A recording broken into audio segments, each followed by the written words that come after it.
après-vente de la F1. Gentlemen, start your engines and let's get ready to rumble! It's lights out, away we go. Verstappen gets an excellent start. Sebastian Vettel needs to cover him off. Kimi Räikkönen on the inside, and he's cracked with Verstappen. He's hit Vettel as well. Räikkönen is out before the first corner. He's gone into the Red Bull there as well. Carnage as Fernando Alonso gets involved. Räikkönen, yes, Vettel going backwards. He is off and looks to be out of it soon. Yes, pole position. Woohoo! I was running a bit out of juice at the end. Grazie a tutti, grazie. Grazie, è stato un alto decimi, grazie. Bonjour à toutes et à tous et bienvenue dans le service après-vente de la F1 pour le warm-up du Grand Prix du Canada 2018. C'est Dino au micro et lors des 30 prochaines minutes, nous reviendrons évidemment sur la 5e, 17e place sur la grille de Lance Stroll en carrière, la 2e au Canada. Mais je vous rassure, je ne serai pas seul pour parvenir à cet exploit puisque pour m'accompagner, j'ai le plaisir d'accueillir Jassen, Shinji et le régional de l'étape, Marco. Bonjour messieurs. Bonjour. Et grazie ragazzi. Et comment allez-vous? Très bien. Molto bene, très bien. Ah oui, donc on va faire toute cette émission en italien. Ouais. En italien version Vettel, hein, c'est-à-dire qu'on va parler un peu anglais. Alors Marco, toi tu es au Canada. Oui. Je me rappelle que tu es expatrié. Donc tu es dans la tribune Lance Stroll. C'est ça, tribune 24 qui est à la sortie de l'épingle. C'est vraiment un très moins chère, je pense. Non, pas vraiment. Mais c'est vraiment un très très bon point de vue. On voit on les voit en pleine charge, le freinage et puis la réaccélération. Donc c'est vraiment, on voit un peu tout ce qu'une F1 peut faire. Donc c'est cool. Et toi alors c'est une question fondamentale quand même. C'est toi qui es sur place, qui est dans la tribune Lance Stroll. Oui. Est-ce que comment dire? Comment faire pour que ce soit pas méchant? Est-ce qu'il y a une ambiance digne d'une tribune Gilles Villeneuve, par exemple? Écoute, j'étais pas là il y a 40 ans, mais je ne pense pas. Il n'y a pas un engouement spécial pour Lance Stroll, c'est plus pour Ferrari et Hamilton et puis. C'est étonnant. Ouais. Attends, le mec a un podium quand même. Mais pour les Canadiens, il est belge, Lance Stroll. Donc messieurs, nous n'avons plus maintenant que 27 minutes pour revenir sur le début de ce Grand Prix du Canada avant la course, qui, rappelons-le, partira ce soir à 20h. Voilà. Moi, j'ai envie de vous demander, avant qu'on parle des qualifications, juste sur le début du week-end, même si je pense qu'il va y avoir un fait marquant assez important, mais j'ai envie de vous demander un petit peu votre fait marquant sur ce début de week-end. La marmotte. Mais non, mais justement. Non, le bon début de week-end de Verstappen. Ah oui. Oui, ok, d'accord. Je m'attendais plutôt à ce qu'on parle de la marmotte, mais oui, parlons de l'autre marmotte. Pour être franc, la marmotte, c'est plus intéressant. On est d'accord. Oui. Non, mais c'est bien, il a été rapide pendant toutes les séances d'essais libres. Voilà. Ouais, il a été un petit peu énervé dans la conférence de presse. Peut-être que ça lui donne une motivation supplémentaire. Il a réagi avec classe et tact, comme on le connaît si bien. Mais en fait, tel père, tel fils. Moi, c'est ça que j'aime bien dans son début de week-end, c'est que il a répondu sur la piste. Ce qui est juste un peu dommage, c'est qu'il ait répondu en dehors de la piste en menaçant de donner des coups de tête à quiconque lui poserait encore des questions sur ses performances. Il aurait pas fait ça, et avec son début de week-end, voilà, il répondait sur la piste, il faisait un bon début de week-end propre, même si on y reviendra peut-être sur la qualif. J'ai des petites réserves, mais voilà, c'est juste un peu dommage cette déclaration. Alors qu'on peut comprendre, il en a peut-être seriné et qu'on lui pose tout le temps des questions. Mais voilà, ça qui fait un bon début de week-end, assez étonnant d'ailleurs de la part des Red Bull, qu'on annonçait quand même un petit peu en retrait sur ce Grand Prix qui est pas forcément non plus un Grand Prix d'aéro, mais plus de. Moi, je suis pas du tout étonné. Globalement, parce que certes, il y a beaucoup de lignes droites. Il y a beaucoup de pleine charge au Canada, mais les virages sont des virages assez lents finalement. Et la Red Bull a quand même un empattement un peu plus court, ce qui lui permet d'être beaucoup plus agile en fait. mine de rien sur circuit. Et d'ailleurs, quand on regarde les chronos, ils perdent du temps surtout dans le dernier partiel en fait. Donc moi, je les imaginais quand même peut-être pas aussi haut non plus, mais au niveau des Ferrari et des Mercedes. Ah oui, moi, pas du tout. Pour moi, c'est une surprise. Et ça montre peut-être que le moteur Renault là, a quand même bien progressé. Mais ça veut dire qu'ils en font des tonnes en fait. Hein. Parce que même si tu dis qu'il y a des parties un peu tortueuses, c'est vrai, il y a aussi beaucoup de réaccélération où le moteur est il faut un bon moteur. Et il y a quand même 4 fois sur le tour où t'as plus de 300 km/h, quoi. Donc c'est pas. Je pense que le moteur Renault a fait beaucoup de progrès. Et à contrario, surpris de ne pas voir les Mercedes aussi devant. Moi, j'imaginais que justement, elles allaient faire parler la puissance du moteur Mercedes. Alors même s'il n'y a pas eu l'évolution ce week-end. Oui, ça, c'est ce qu'il faut rappeler, c'est que normalement, il était prévu qu'ils apportent l'évolution moteur, donc leur deuxième génération de moteur de la saison, mais qu'en fait, finalement, apparemment pour des problèmes de fiabilité, ouais. Ils ont préféré attendre le prochain Grand Prix pour l'amener. Donc ils ont été ils ont été un peu en retrait. Moi, je me disais bon, c'est peut-être que pour les essais libres et puis pour les qualifs, ils vont mettre la max.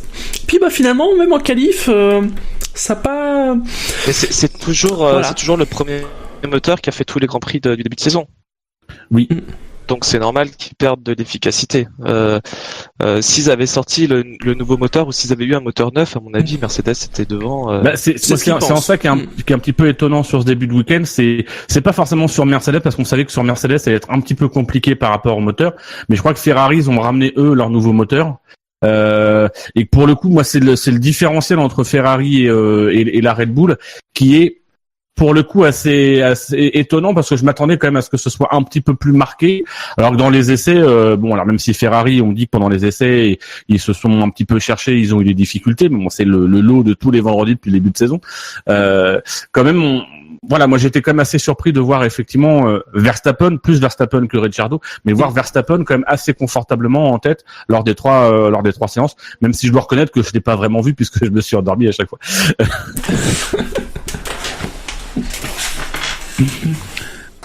Et donc, messieurs, on a parlé un petit peu des avant-postes.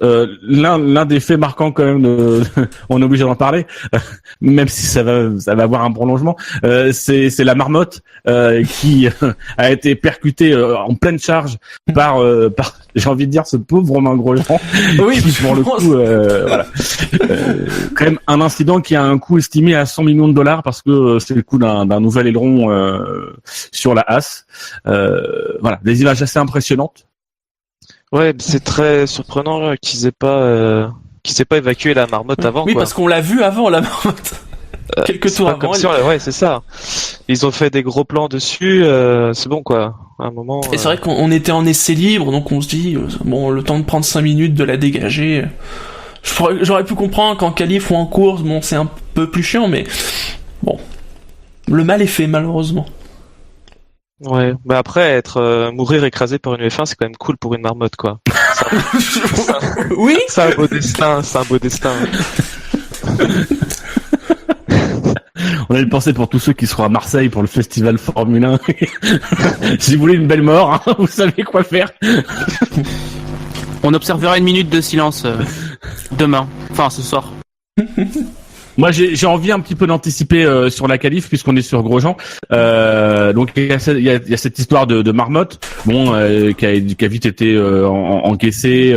Ils ont pu remettre un nouvel aileron, même s'ils avaient évoqué que ce week-end au niveau des pièces, c'était pas la joie au niveau de chez Haas, donc péter un aileron, c'est pas vraiment non plus le bon week-end. Hein. Ouais. Mais alors dès les qualifs, il sort des stands et c'est même dans les stands son moteur qui pète. C'est-à-dire que la voiture sort, ça commence à fumer. Oui. Moi j'ai envie de vous poser, alors on sait que Grosjean et Léa ont montré plutôt de bonnes choses et on va pas pronostiquer la course de Grosjean puisqu'il partira dernier. Est-ce que vous pensez que c'est vraiment quelque chose qui psychologiquement peut vraiment lui casser la tête ou au contraire que ça peut le libérer un peu d'avoir ces deux circonstances dans le même week-end qui sont clairement de la malchance. C'est une bonne... Ouais, vas-y. Je pense qu'il a plus envie d'en rire en fait. Enfin, là ça pour lui, je pense que ça commence à devenir plus une blague qu'autre chose en fait cette saison. Donc à mon avis, je pense qu'il se prendra plus trop la tête. Hein. Je pense que ça va plus le libérer qu'autre chose. Parce que voilà, et là c'est pas de sa faute. Donc ce sera difficile de lui reprocher quoi que ce soit. Sauf si évidemment il fait n'importe quoi pendant le Grand Prix, ce qui n'est pas impossible. Mais Il peut y avoir des safety cars, rappelons-le. Voilà. Alors là, safety car, le mec il transpire. Hein quoi? Il faut faire quoi? Mais non, franchement, bon ben voilà quoi. Enfin, c'est triste pour lui parce que quand il a pas de chance, il fait n'importe quoi. Donc. Mais c'est vrai que ce week-end, on est vraiment dans l'improbable, quoi. Les deux cas. Alors même si là, ils ont expliqué après que apparemment il y avait eu des alertes. Ouais. J'ai dit, nous avons notre ami la marmotte qui nous prévient qu'il ne reste plus que 20 minutes dans cette. Elle est encore là. Il nous parle cousine. du paradis. C'est sa cousine. Parce que bonjour Ayrton. Apparemment, en Libre 3, il y avait déjà des alertes. Donc, comme il y a que 2 heures, ils ont pas pu changer tout le moteur. Ils ont changé, comme ils disent, des éléments en périphérie. Bon, ça n'a pas été suffisant, visiblement. Parce que justement, on se posait la question sur le coup, mais attends, quand ils ont allumé le moteur, ils ont pas eu plein de trucs rouges qui se sont allumés au niveau des écrans. Mais non, enfin, il y avait quelque chose. Ils avaient perçu quelque chose, mais bon, ça a été pire que prévu, quoi. Moi, je pense que c'est quand même inquiétant parce que Grosjean a pas de contrat pour l'année prochaine. Et s'il dit que c'est une blague, je trouve que c'est pas une blague très très rigolote, quoi. Et il a montré par le passé que c'était un pilote qui réagissait, qui était très émotionnel. Et c'est soit un cercle vertueux, soit un cercle, je sais plus c'est quoi le mot. Mais ça va être vicieux, ouais. Et j'ai plutôt l'impression qu'en ce moment, ça va de pire en pire et c'est assez inquiétant. Après, vu le circuit, sa course, elle est pas. Enfin, ça va être compliqué de marquer des points, mais c'est pas impossible. Au vu du rythme de c'est pas impossible, oui. Au Canada, oui. Et puis c'est vrai que là, entre guillemets, c'est ce que je sous-entendais un peu avec ma question, c'est que mine de rien, c'est un événement, enfin c'est 2 événements qui lui arrivent, qui sont complètement indépendants de sa volonté, et qui, entre guillemets, lui donnent, malgré tout, peu importe la course qu'il va faire, on n'ira pas le pointer, alors sauf s'il fait une bêtise, hein. Mais pour le moment, on n'ira pas le pointer du doigt en disant que c'est de sa faute, etc., parce qu'on sait très bien qu'il a des circonstances atténuantes sur ce week-end-là. Donc ça lui fait un peu un week-end sas. Après, il y aura le Grand Prix de France, et si tout se passe bien, le Grand Prix de France, il peut peut-être aussi faire des choses.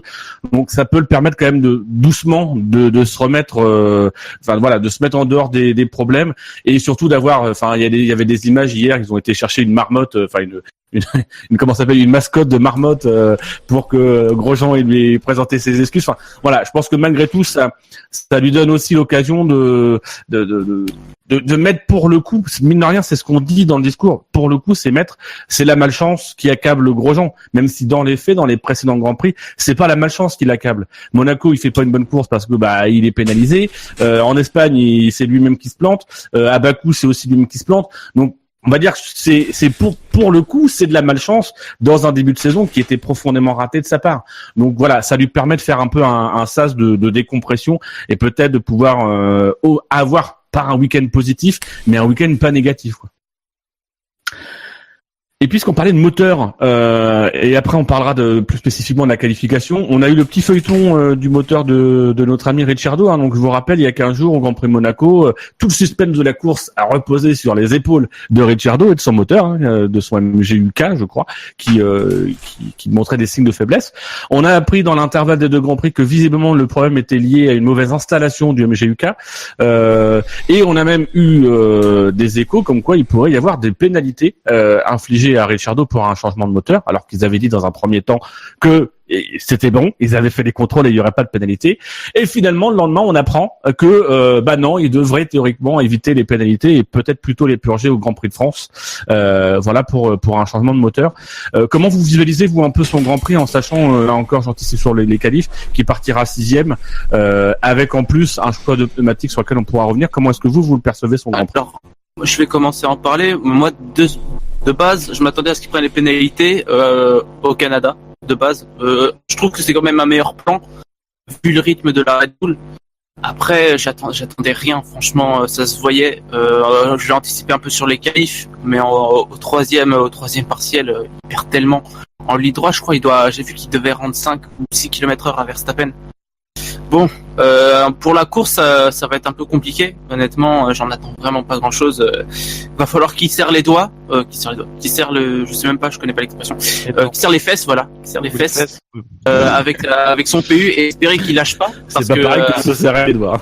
Oui, effectivement. Tu peux te serrer les doigts dans les fesses si tu veux. Mais... Ouais. Donc ouais, pour la course, il y a pas grand-chose à espérer. Éventuellement, que la stratégie fonctionne. Ce serait bien. Après, au niveau du rythme, ça risque de au vu de l'état de son power unit. Est-ce qu'il peut être menacé par les pilotes qui sont derrière, Hülkenberg, Ocon, Sainz, Perez? Pas impossible. Pas impossible. Je pense pas. Oh, je suis Il y pas a sûr. une grosse différence. Hein. Ouais. Après, faudra voir. Mais ça dépendra de comment si son moteur ne perd pas de puissance, ça devrait aller. Mais il y a pas grand chose à attendre de ça. Je m'attends pas à une course. Et donc, messieurs, passons sur la qualif désormais, hein, une qualification qui a vu sortir du bois, un petit peu comme c'était plus ou moins anticipé, y compris du côté de chez Red Bull, a vu donc sortir du bois les pilotes Ferrari et dans une moindre mesure les pilotes Mercedes.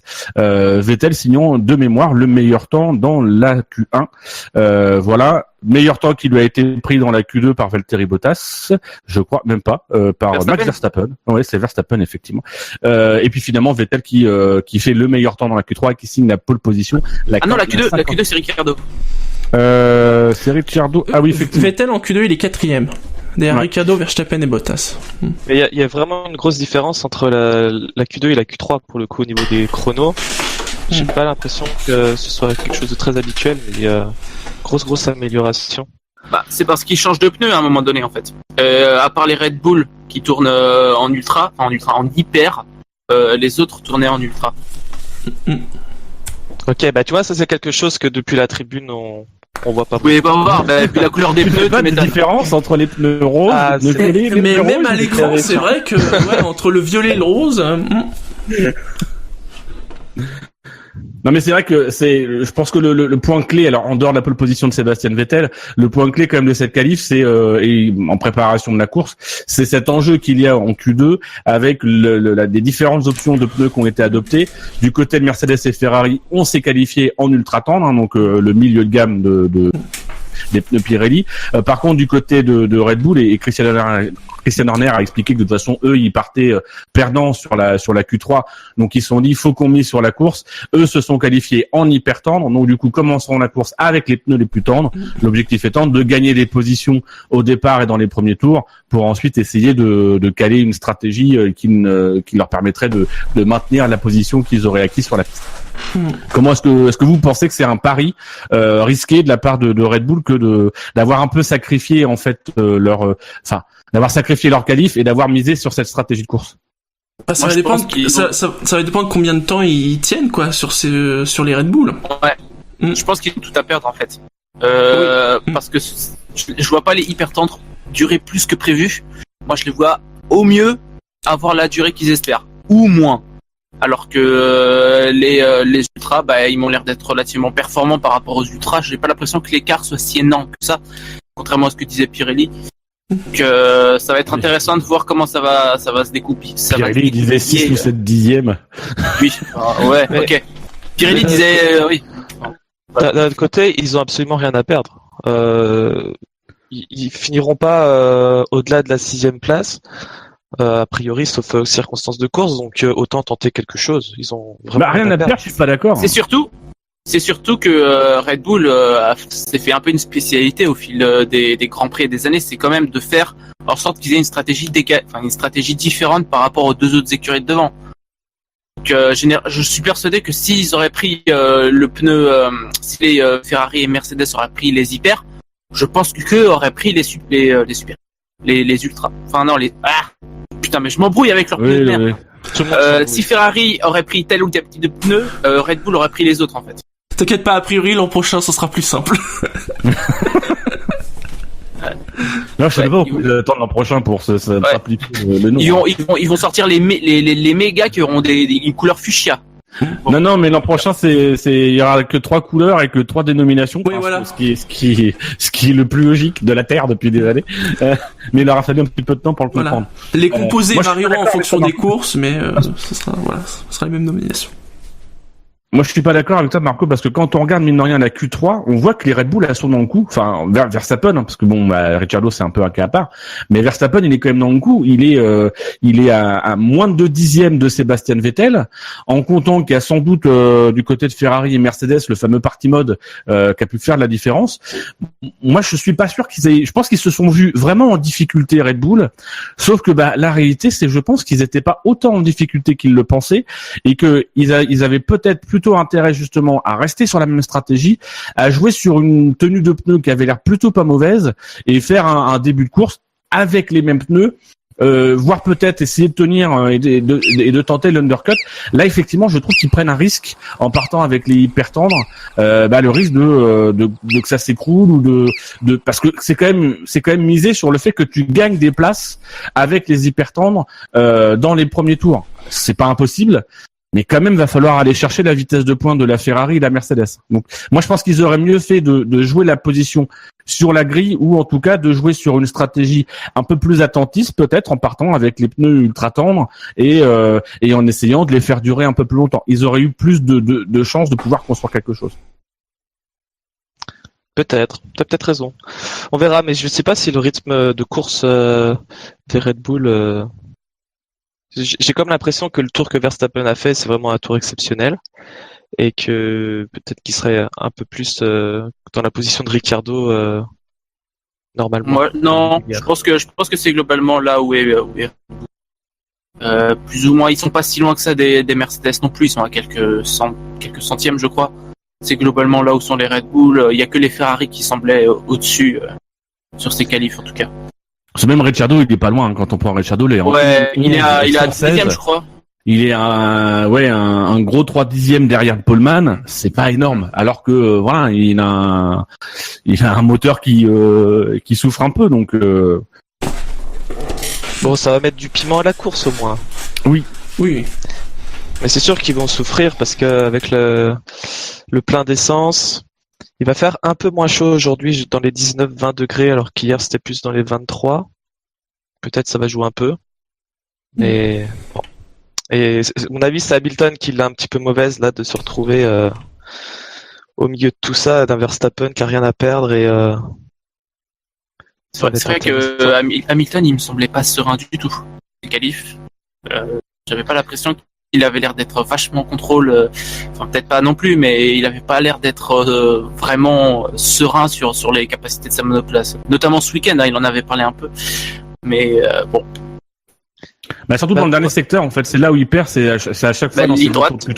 C'est un petit freinage. Non mais c'est là où il perd d'abord, c'est un petit freinage justement à l'épingle où la voiture, il est obligé de soit de prendre trop large ou il a pas suffisamment d'accélération derrière. Et pour moi, c'est essentiellement là qu'il perd du temps et qu'il perd peut-être potentiellement sa bataille pour la pole sur un circuit qui lui convient bien. Donc c'est vrai que là, on a senti les Mercedes qui étaient plutôt à l'aise. Par contre, dès qu'elles ont passé les hypersoft, on a senti que la machine se détraquait un petit peu, ce qui est plus ou moins le scénario qu'on a depuis le début de saison, c'est que c'est une écurie qui marche bien sur les pneus les plus durs, mais que dès qu'on passe sur les pneus les plus tendres, c'est un peu plus complexe. Et c'est super simple, hein. Aucun de ces tours n'a été, en fait, à l'épingle, il s'est manqué à tous les tours, tout simplement. Et c'est le seul qu'on voyait vraiment en difficulté, soit bloquer les roues, soit être trop large, soit être en travers, tous les tours. C'est déjà pas mal d'être. Il est 4e sur la grille. C'est déjà pas mal, je trouve. C'est vrai qu'à un moment donné, j'ai cru qu'il pouvait se faire battre par Bottas. Mais pas incroyable. C'est Bottas qui a été très solide sur ses qualifs. Si on prend Q1 et Q2 en plus de Q3, ouais. Donc si on reprend si on redescend le tableau, donc on avait la pole de Vettel, Bottas en première ligne, une deuxième ligne Max Verstappen, Lewis Hamilton, une troisième ligne avec Kimi Räikkönen qui s'est planté dans son deuxième relais de Q3 qui a vite abandonné parce qu'il a roulé sur l'herbe, alors qu'il avait quand même une carte à jouer, je pense, pour pouvoir peut-être aller. C'est dingue, c'est dingue quand même. Je sais pas, ça fait combien de Q3 où il fait une petite erreur bête à chaque fois, ouais. Et qu'il condamne. Enfin, c'est dingue.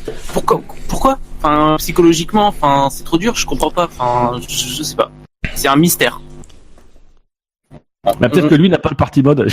Je vais jouer dans la théorie de complot. Peut-être que lui n'a pas le party mode, qu'on privilégie Vettel et qu'il sait qu'il doit faire beaucoup plus pour pouvoir aller battre Vettel. Moi, je pense que c'est ça. Là, il se plante dans des virages, là. Le party mode, En 7e position, alors dans la fin de Q3, on avait un match entre les Force India, qui sont peut-être bientôt plus les Force India, et les Renault. Hülkenberg qui a le dernier mot en 1:11:973, puis Esteban Ocon, Carlos Sainz et Sergio Perez. Une nouvelle fois Esteban Ocon quand même qui devant son coéquipier. Je crois que c'est la 4e ou 5e fois depuis la saison. 5e. Est-ce que pour vous il a pris un peu le dessus en termes de qualif aujourd'hui Ocon? Mais on parle pas trop de Force India parce que le début de saison était un peu compliqué. Je trouve qu'on en parle moins que l'an dernier. Mais mine de rien, il fait, les statistiques ne mentent pas, quoi. Et 5-2, c'est quand même une tendance assez nette. Perez, à part son podium, avait dans une course un peu spéciale. Le reste du temps, Ocon. Il était peut-être gêné par son alliance, Perez. Ah oui, c'est vrai. Ce Perez vient de se marier et visiblement son alliance le perturbe un petit peu. Bon, mentionnons quand même que Perez avait été remplacé lors des essais libres 1 par Nicolas Latifi et que donc du coup il a un petit peu moins de roulage sur le circuit. Bon, maintenant après avec son expérience, il y a quand même capacité à. Et puis Ocon n'a pas beaucoup roulé en EL1 parce qu'il avait quelques soucis. Donc ils sont à peu près à égalité là-dessus. Mais le gap est énorme quand même. Ocon 1:12:084, Perez 1:12:671. Il prend 6 dixièmes dans la bulle. Il s'est loupé à l'épingle, Perez, en fait. Bah, en plus, c'est ça, c'est qu'ils ont fait, je crois, qu'un seul tour. Ces 4 pilotes-là, et donc, du coup, bah, voilà, c'est la moindre erreur, elle te coûte cher. À partir de la 11e place, nous avons Kevin Magnussen, sur lequel je m'attarderai pas. Brandon Hartley, quand même, qui fait une 12e position, alors que le vent souffle un petit peu sur les cheveux du Néo-Zélandais. Ça sent la course à la Palmer, à la Gviat, tu vois, c'est la bonne course, mais salut. Salut, merci de ta bonne course. À la prochaine. On rappelle qu'on a appris visiblement que Toro Rosso avait proposé à McLaren de leur louer les services de Lando Norris, qui est l'actuel pilote de réserve de McLaren et leader du championnat de Formule 2. Voilà, donc ça sent un petit peu le roussi, sans compter les pilotes qui se proposent spontanément, qui sont très nombreux. Ce qui a été refusé par McLaren, puisque Toro Rosso avait mis une clause comme quoi il pouvait l'utiliser l'année prochaine. Les petits malins. Oui. Mais c'est vraiment des connards, Red Bull, franchement. Je sais pas, il n'y a pas de syndicat chez Red Bull. Non, chez les pilotes non plus, en général. Mais ouais, c'est un peu la façon Marco. Après, moi, j'ai pas l'impression qu'il soit si catastrophique que ça. Quand je vois Hartley, je me dis pas, waouh, quelle catastrophe. Non, c'est pas une catastrophe. Mais il y a un tel gros manque de respect. Tu sais, ils viennent le chercher en fin d'année pour remplacer un pilote et puis ils veulent le virer à quelques courses la saison d'après. C'est vraiment alors qu'il y a déjà quelques années il l'avait viré. Ouais. C'est Red Bull. C'est ça. Difficile. Voilà. C'est Red Bull. Bientôt, il y a plus personne qui va vouloir y aller. Alors son c'est déjà un peu le cas.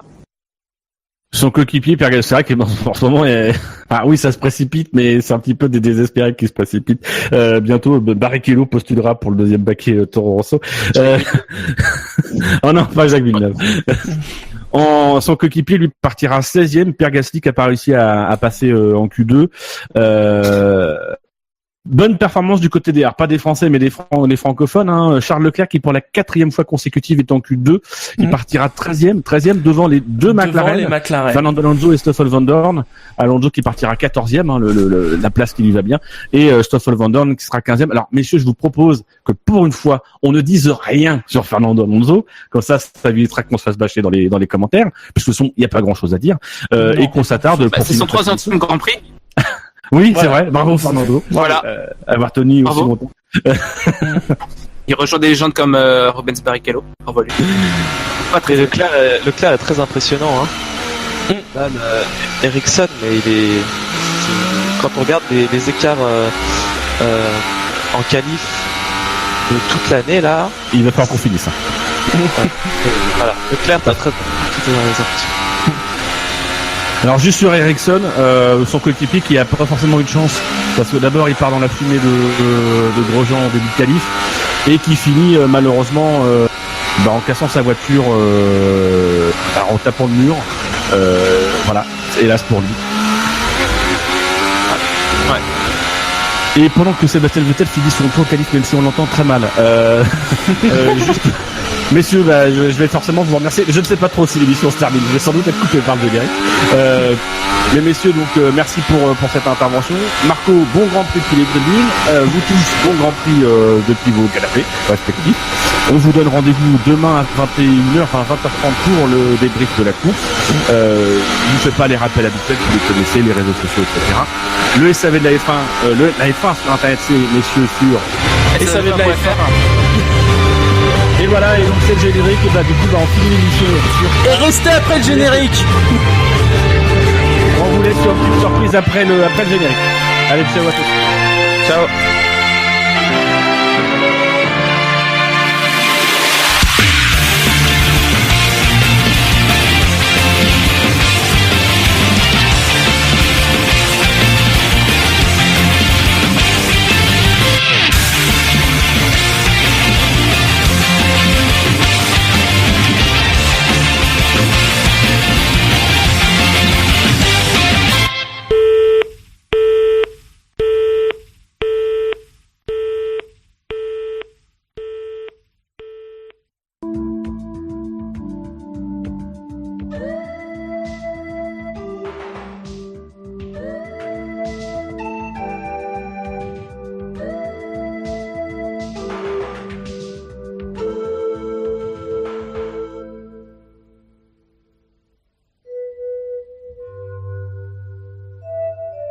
Aujourd'hui, je t'emmène faire une balade en montagne. Hop, d'un bond, nous voici au début du printemps. La nature se réveille juste et les marmottes commencent à mettre le nez dehors.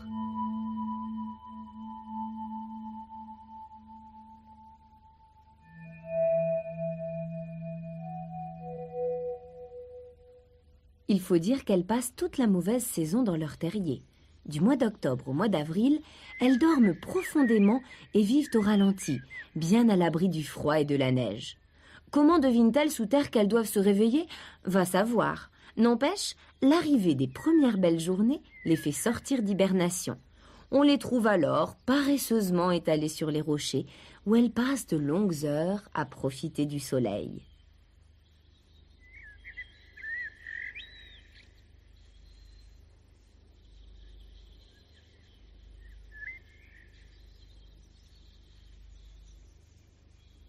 Au printemps, nos marmottes parcourent de long en large leur territoire. Elles ont l'air un peu lourdes, massives, mais elles sont en fait très agiles et se déplacent en trottinant avec aisance dans les rochers.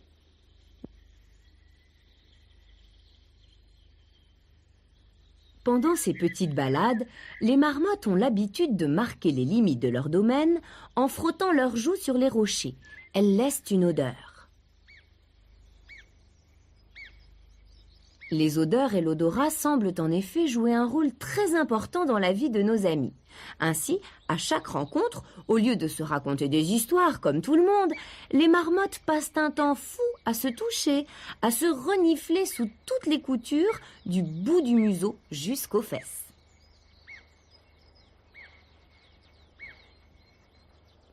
Elles font sans doute ça pour se reconnaître entre elles, pour communiquer.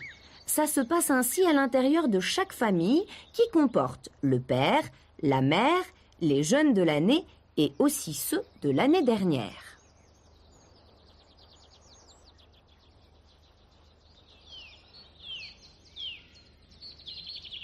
Mais sais-tu que les marmottes sont aussi des animaux très joueurs? Lorsqu'elles sont de bonne humeur, elles adorent passer leur temps à lutter, dressées l'une contre l'autre en cherchant à renverser l'adversaire.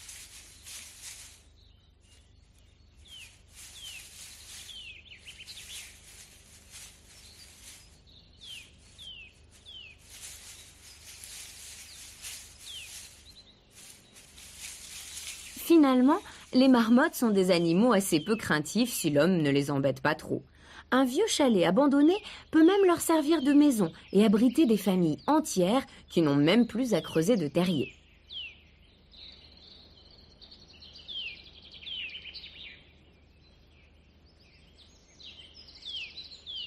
Mais, au fait, ça mange quoi une marmotte? Eh bien de l'herbe, tout simplement, de cette bonne herbe grasse qui pousse partout à la montagne lorsque l'été arrive.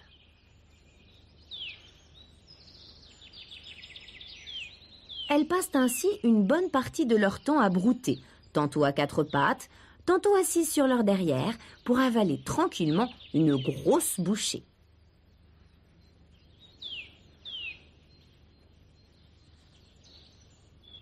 Il faudra attendre le début du mois de juillet pour voir apparaître les jeunes marmottons à l'entrée des terriers.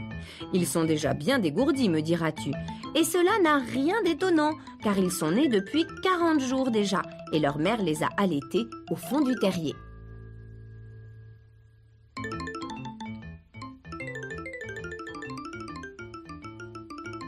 Comme tous les jeunes animaux, les marmottons ne pensent qu'à jouer et à manger, sans se soucier des dangers qui les guettent.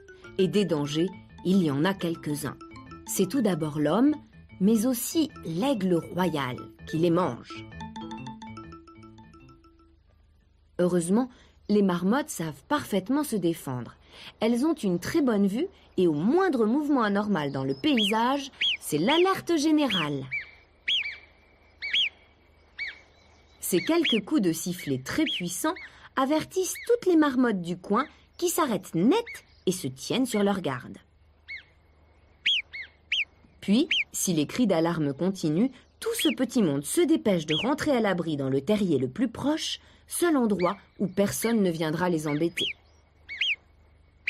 La dernière à y plonger sera souvent celle qui a prévenu du danger, et il faudra parfois 1 heure ou 2 avant que les marmottes veuillent bien mettre à nouveau le nez dehors et reprendre leurs petites occupations.